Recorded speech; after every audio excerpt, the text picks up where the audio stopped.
Good morning po, Kuya Melvin. Yan, isang magandang umaga po. Oo nga, signal number one tayo pero makulimlim lang ang ulap po. Salamat sa Panginoon at isama natin sa panalangin ang ating pong mga kababayan at mga kapatiran na huwag tayong masalanta ng malakas na bagyo.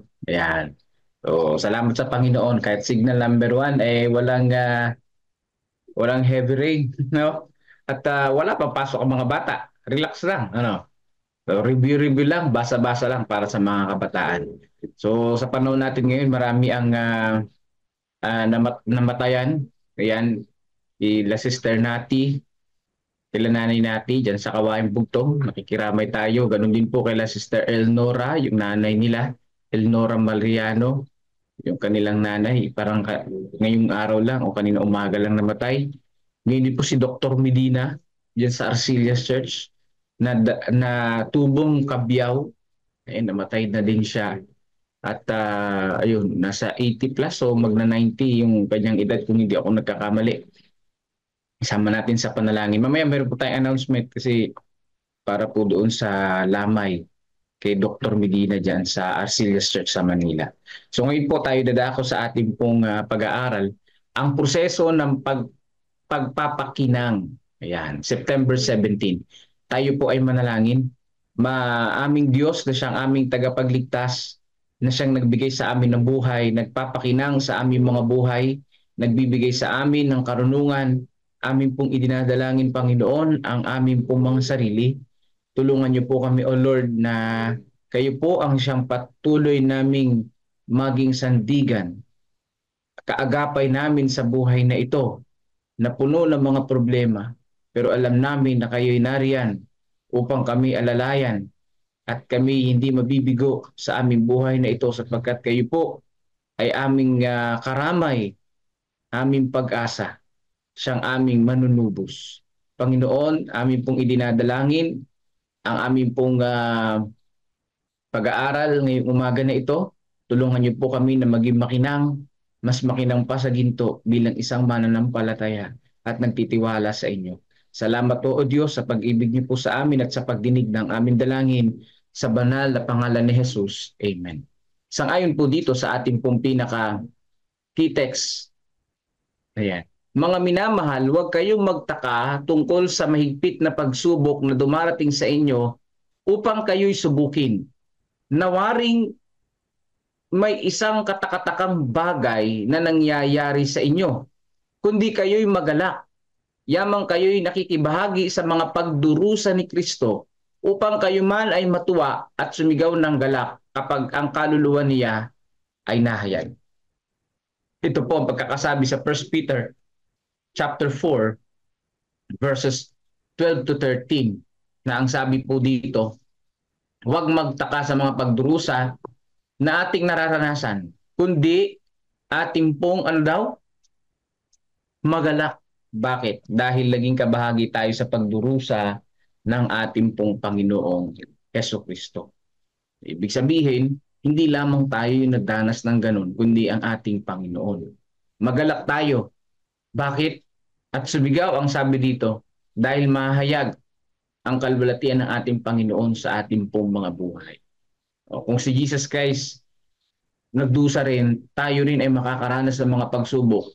Pero ang pinakamaganda ay inaalalayan tayo ng ating Panginoong Hesus na walang pagsubok na darating sa ating buhay na hindi natin makakaya.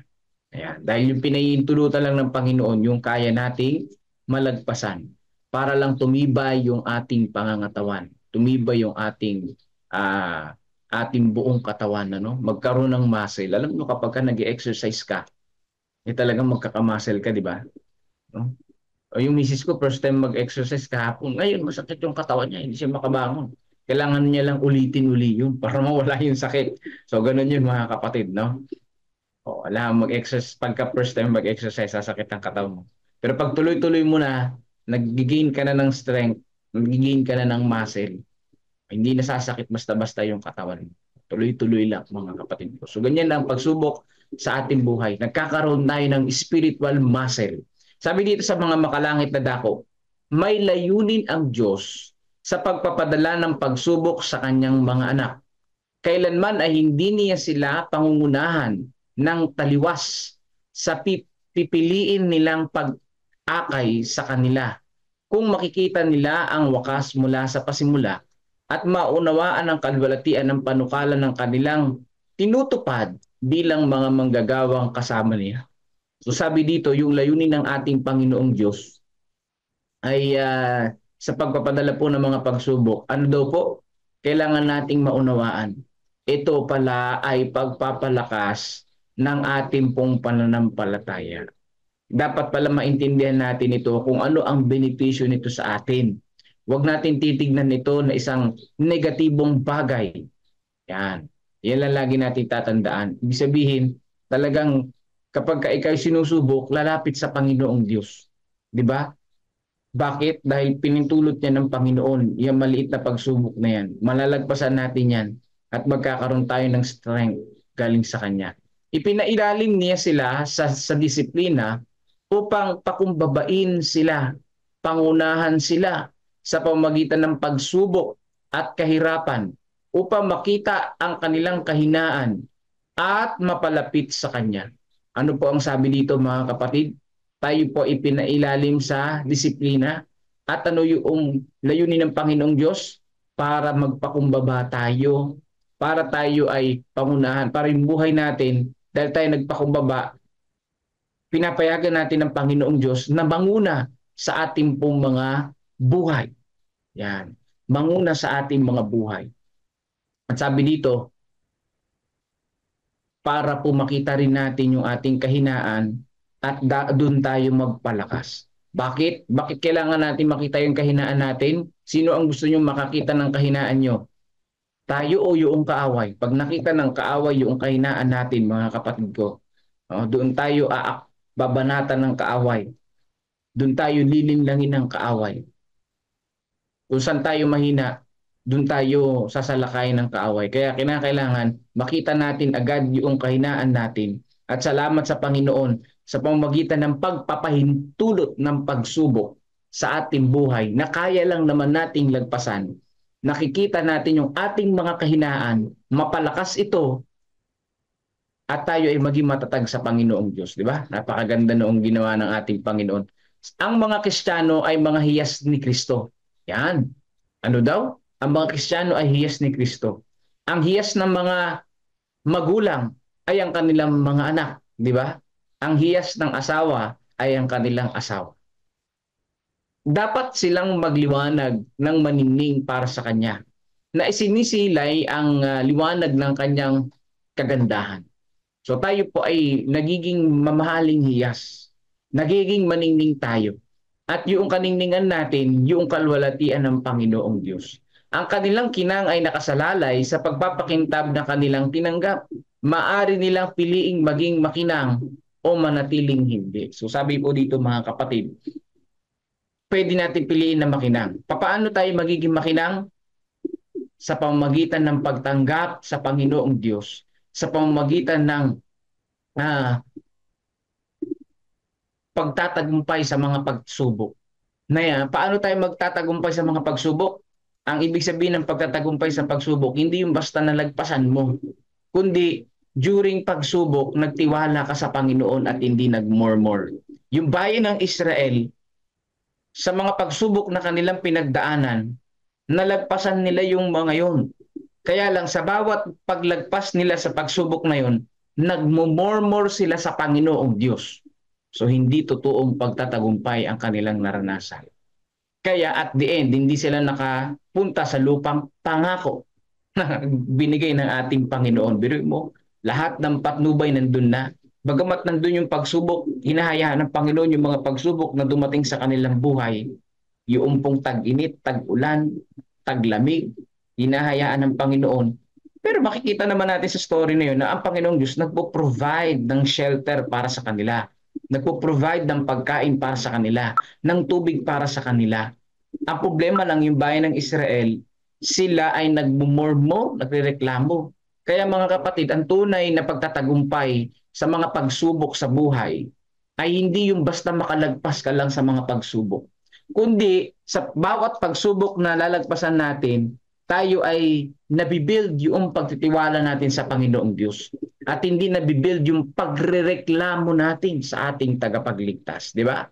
Dahil kung ikay makakalagpas at puro reklamo ka naman sa Panginoong Diyos, yan ay malaking pagkakamali at hindi ito matuturing na pagtatagumpay bilang isang mananampalataya.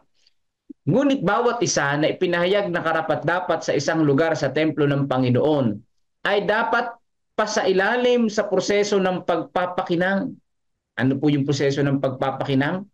Yung pong mga pagsubok sa buhay. Kung wala ang pagpapakinang na ibinigay ng Panginoon, hindi sila makapagbibigay ng higit sa liwanag kaysa pangkaraniwang bato. Ganun pala yung mga kapatid, ano? Ang Diyos yung nagpapakinang sa atin. Bagamat yung mga pagsubok hindi galing sa Diyos, ito'y galing kay Satanas. Pinahihintulot ng Panginoon yung mga pagsubok na kaya natin para tayo ay kumintab. Yung sakto lang, di ba?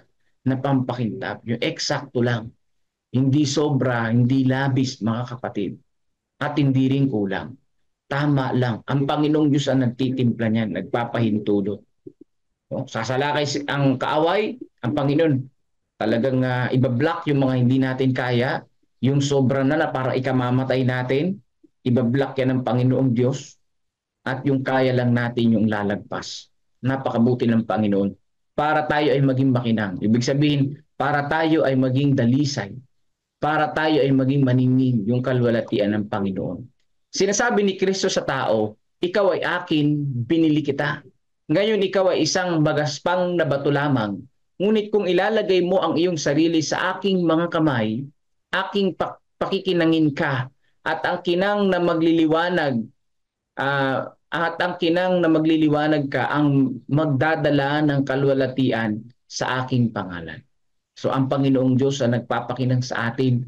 Kailangan lang natin, mga kapatid, na piliin na magtagumpay, na magtiwala sa Panginoong Diyos at hindi magmurmur sa mga pagsubok na dumating sa ating pong mga buhay. Walang sino man ang makakaagaw sa iyo mula sa aking kamay. Gagawin kitang natatanging kayamanan. Sa araw na aking pagpuputong, ikaw ay magiging hiyas sa aking korona ng kagalakan.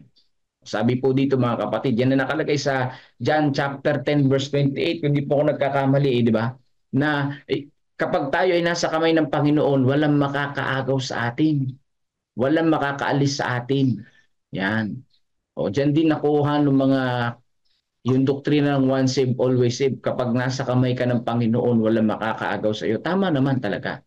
Kaya lang ang problema sa doktrina nila yung ikaw hindi ka po pwedeng umalis sa kamay ng Diyos. So, pag nasa kamay ka na ng Diyos, hindi ka na po pwedeng umalis doon.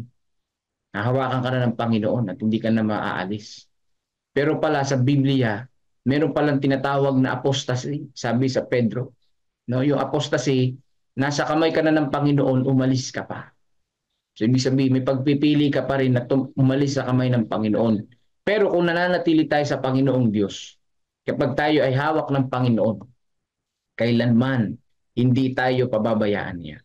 Kailanman ay hindi tayo aalisan ng Panginoon ng karapatan. Ibig sabihin, kailanman hindi tayo mawawaglit kapag nasa kamay tayo ng Panginoong Diyos. Hindi tayo maaagaw ng kaaway o ng sinumang mga tao o ng mga may kapangyarihan. O sabi dito, ang banal na manggagawa ay hindi gumugugol ng panahon sa walang halagang materyales. Tanging ang mga mahalagang hiyas ang kanyang pinakikinang ayon sa pagkakatulad sa isang palasyo na pinuputol ang mga magaspang na gilid. So ano po ang sabi dito, mga kapatid? Ang banal na manggagawa, ang ginagamit lang ay mamahalin at mahalagang materyales. Yung makikinang. Ibig sabihin, ang pupunta lang talaga doon sa langit na bayan, yung makikinang, mga kapatid. Yung mamahaling bato. Na anong ibig sabihin? Ang pupunta doon sa langit, yung mga tinubos ni Kristo, yung mga tumanggap sa ating Panginoon, mga nanatili sa ating Panginoong Diyos, yung mga sumunod sa Panginoon, yung nagtiwala at nagmahal pa rin sa Panginoong Diyos, kahit na punong-puno ang buhay nila ng problema at mga pagsubok. Di ba? Ang prosesong ito ay masidi at sumusubok.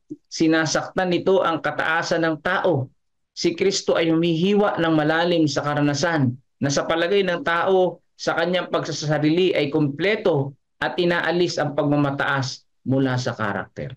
So yung mga pagsubok, mga kapatid, yung nais ng Panginoong Hesus sa bawat isa sa atin, tayo ay maging mapagkumbaba, mapailalim sa kapangyarihan ng Panginoong Diyos, na tayo ay maging masunurin sa Kanya at hindi maging masuwagin.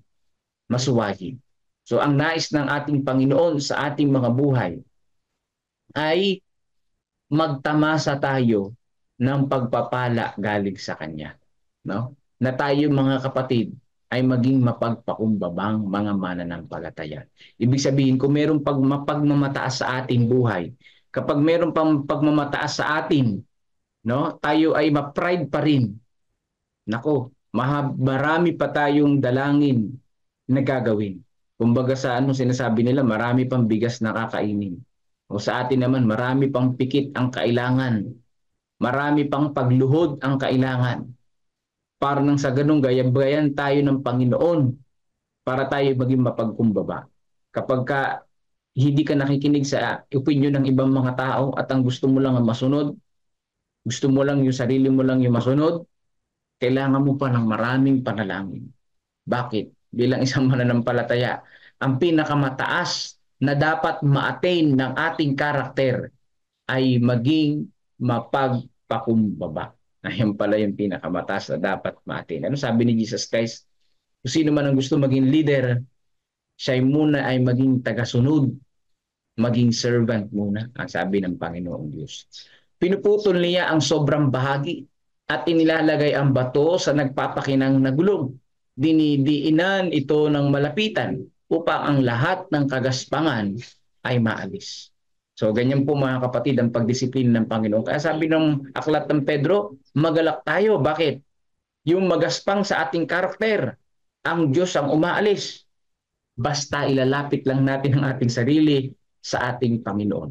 Ibig sabihin, sa madaling sabi mga kapatid, kapag tayo ay ma-pride, mataas ang ating lipad mga kapatid, malayo pala tayo niyan sa Panginoong Diyos. Yan ang katotohanan. Kapag tayo ay mapagmataas, mapagmalaki sa kapwa at sa harapan ng Panginoong Diyos, mga kapatid ko, malayo pala niyan tayo sa Panginoon. Yan pala ang katotohanan niya. Paano mo malalaman na malapit ka sa Panginoon? Sabi yung karakter mo, kumikinang na. Paano kumikinang yung karakter? Nagiging mapagkumbaba, mga kapatid. No? Magiging mapagkumbaba. Maawain at mapagmahal. Maunawain at hindi makitid ang utak. Hindi makitid ang isip. Yan po mga kapatid. Ano? Sa tuwing ikay nagpapakamataas, sa tuwing tayo ay nagmamalaki, sa tuwing tayo ay ma-pride, doon pala ay napapalayo tayo sa relasyon natin sa Panginoong Diyos. Bakit? Dahil kung malapit naman tayo sa Panginoon mapagpakumbaba naman di ba? Yan ang mananampalataya. Pagkatapos sa hawakang pataas ang hiyas sa liwanag, makikita dito ng Panginoon ang larawang nagpapahayag ng kanyang sarili at kanyang ihahayag na ito ay karapat-dapat sa isang lugar na kanyang sisidlan. Mapalad ang karanasan, gaano man kabigat, ang nagbibigay ng bagong halaga sa bato. So ang Panginoon ay binibigyan tayo ng isang mahalagang karanasan, na yung karanasan na yun mga kapatid, magpapakinang sa ating pong mga karakter, sa ating pong mga buhay. Kaya pag may dumarating sa atin ng mga pagsubok na ikinagagalit natin, ikinaiinis natin, idalangin natin sa Panginoon na, Panginoon, makontrol ko nawa ang aking emosyon, ang aking pag-uugali. Nawa, Panginoon, mahulma ang aking mga karakter sa inyong karakter. Tulungan niyo po ako, Panginoon. Hindi ko kayang gawin ito sa aking buhay. Ako'y mapagmalaki, mapagmataas. Pero salamat, Panginoon, ako'y inyong ginagabayan. Kaya mga kapatid ko, mapalad tayo kung may mga pagsubok na dumarating sa ating pong buhay. Yan ay paraan ng Panginoon para tayo ay mahulma. Makikita natin yung kahinaan natin. Makikita natin na tayo ay hindi malakas. Hindi tayo mananagumpay kung wala ang ating Panginoong Hesus. Lagi po nating tatandaan, kung wala ang Panginoong Hesus, wala tayo mga kapatid ko. Kaya ang proseso ng pagpapakinang, mahabang proseso man yun hanggang sa dumating si Jesus Christ. Pero ang mahalaga, ang buhay natin nasa Panginoon. Ang mahalaga tayo ay nasa ating tagapagligtas. Kaya sabi dito, sa Pedro 4:12-13, magalak tayo dahil kabahagi tayo sa pagdurusa ng ating Panginoong Hesus. Si Kristo na siyang Diyos, makapangyarihan sa lahat, naglalang sa atin mga kapatid, nagpakumbaba sa mga katulad po natin na makasalanan. Biruin mo yun. Sino ba naman tayo? Pakasalanan lang tayo sa sanlibutan na ito. Pwede nga tayong pitikin ng Panginoong Diyos. Di ba? Pwedeng sabihin niya lang, maglaho na yung earth. Pero hindi, mga kapatid. Hindi nagmalaki ang ating Panginoong Hesus. Bagamat siya ay Diyos, sabi doon sa Pilipos 2:5, bagamat nasaan yung Diyos, siya ay nagkatawang tao at nagpakababa para sa atin. So si Kristo ang unang nagpakumbaba. Kung si Kristo ang sinasamba natin, kung ang Diyos ang sinasamba natin, kung siya ang ating tagapagligtas, nararapat lang din naman na ang mga lingkod niya maging mapagpakumbaba. Ang karakter ay mahulma sa hulmahan ng Panginoon. At paano natin malalaman na malapit tayo sa Panginoon?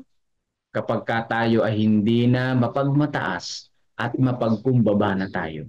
Kapag naalis na sa atin yung pagiging magagalitin at may inising at matampuhin at hindi malawak ang pangunawa. Kapag naalis na yun mga kapatid, makikita natin na tayo ay papalapit na sa Panginoong Diyos. Diba? Papalapit na sa Panginoon. Ibig sabihin, nalalayo tayo kapag tayo ay mapagmataas. Kaya salamat sa devotional na ito ngayong umaga. Natuto rin ako. Ang pagpapakumbaba ay pinakamakinang sa hiyas o sa karakter, mga kapatid. Pinakamakinang ito sa buhay natin, yung pagpapakumbaba sa harapan ng Panginoon. So ngayon po ay tayo ay mananalangin. Pangunahan tayo ni Brother Melvin Vilasano. Ang labi po ni Dr. Medina. Ayan, siya po ay nung ako po ay nag-aaral ay doon po ako tumutuloy banda sa Arcelius Church. Talagang marami siyang alam sa banal na kasulatan, yung pinauso niya na burden of proof.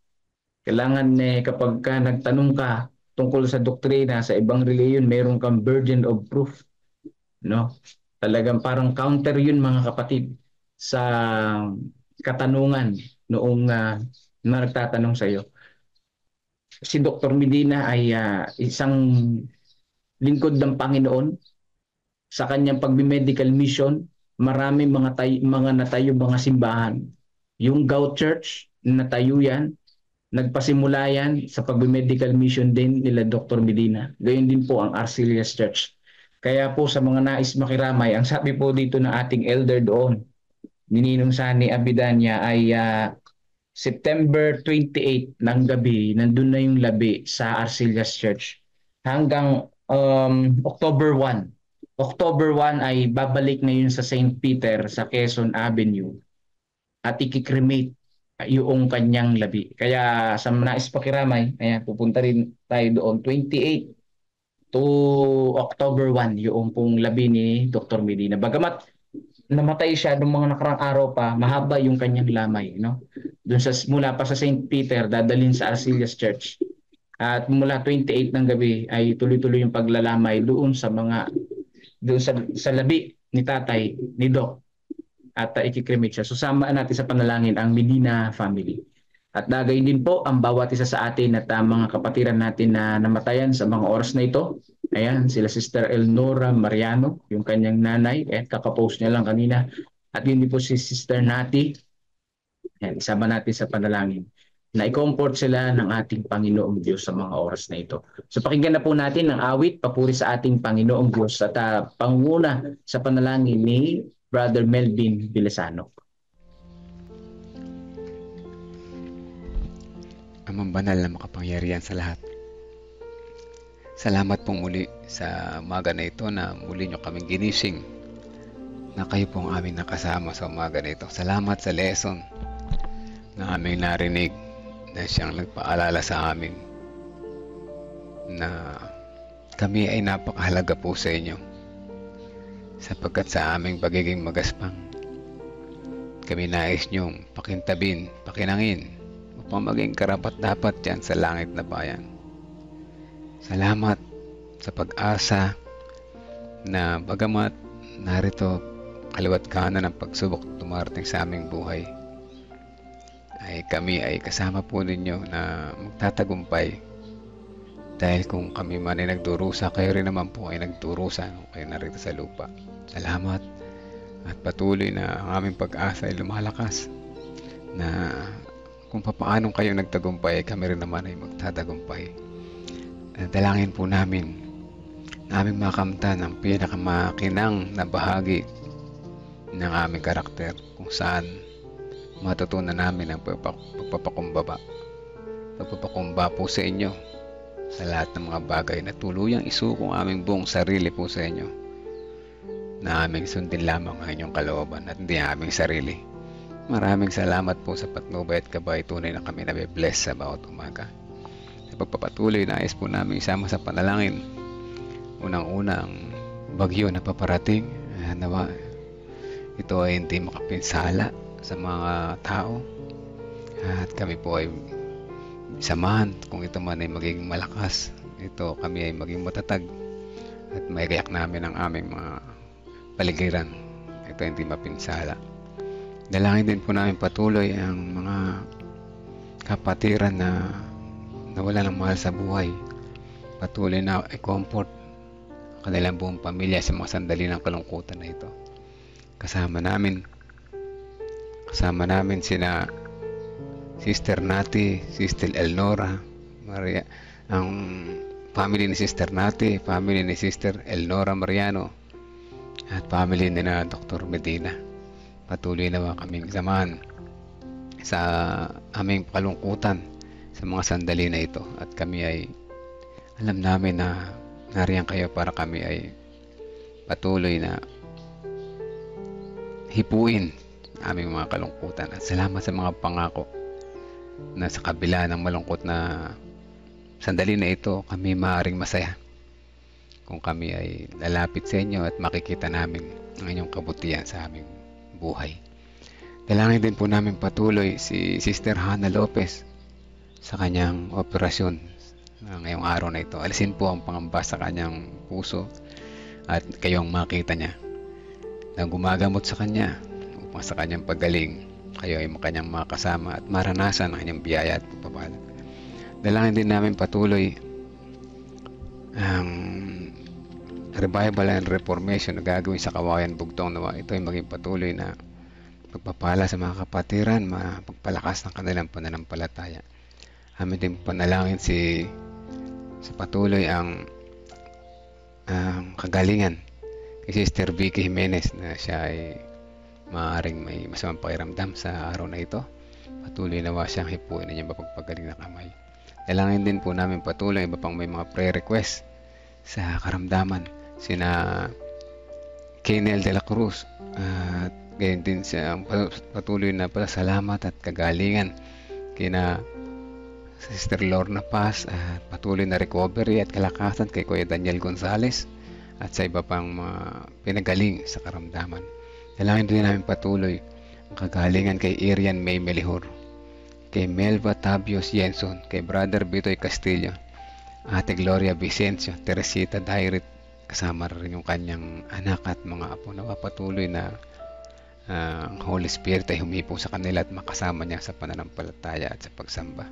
Dalangin din po namin patuloy si Tate Carlito Tomas, si Nanay Juning, si Lolo Edith, Angel Frianesa, Estrella Gargasin, gayon din si Sister Ana Rosbel Hermino. Patuloy namin sinasama sa panalangin ng pag-review ni Sister Allen Kahukam, si Ma'am Berna, upang sa kanilang exam sila ay makasagot at makakapasa at ito ay magamit sa kanilang gawain ang kanilang panibagong titulo. Dalangin din po namin patuloy ang pamilya na nakikinig ngayon, ng family ni na Sister Medin Peligro Cotao, si Nahara and Cory, family ni Ate Milen kasama ng kanyang mga anak, mga apo, mga manugang. Gayon din ang palusugan sa family ni Sister Rose Cris Encarnado, Sister Dang de la Cruz, ang kanilang hanap buhay. Gayon din ang family ni Sister Nimpa Rivera sa Bukidnon, sina Tito, Janet Salvado and family, sina Rona, LG, Robert, Buong Hunsya, Acuevas at Alcosaba family, kasama na si Ariel Enchona. At gayon din yung mga naghihintay ng baby na kanilang munting prinsesa at prinsipe, sina Pastor Nelvin sina Brother Kevin, Brother James, Brother Nico at ang iba pa. At kalakasan din at kagalingan at recovery sa mga kapatiran na sumusunod. Sina Sister Dora Magana, Sister Nena Salazar, Sister Adel, si Sister Pining Eugenio Javier, si John Paul Cheng, si Jinjin, si Risa Enriquez, Ate Esther Lopez, si Marilita, Renato Santos, Precious Cabasog, Princess Jorquina, si RC, Brother Gary Mercado, Brid Renato, Estrella Gargasin, Claire Andaya, Yudelin Perolino, si Ate Sally Sanchez, Janet Ontivero, Janet Guzman, Arturo at Erlinda Duque. O dakilang Diyos, kami po ay patuloy na nagpapasalamat sa walang sawa niyong pagdinig sa aming dalangin at patuloy namin nilalapit ang aming mga kapatiran, gayon din ang mga nakikinig sa mga sandali na ito. Hindi lamang aming pisikal na karamdaman ng inyong pagalingin, bagkus lalo higit ang aming espiritual na karamdaman na napakalala ng aming sakit. Kami magaspang, kami mapagmataas, kami masuwayin, kami walang tiwala. Nawa sa mula sa araw na ito, aming makita at maranasan ang proseso ng pagpapakinang na inyong inilalapit sa amin at kami magtagumpay habang kami nagtitiwala at naghihintay sa nalalapit na inyong pagdating. Maraming salamat po Ama sa pagdinig sa aming panalangin. In Jesus' name we pray. Amen. Amen.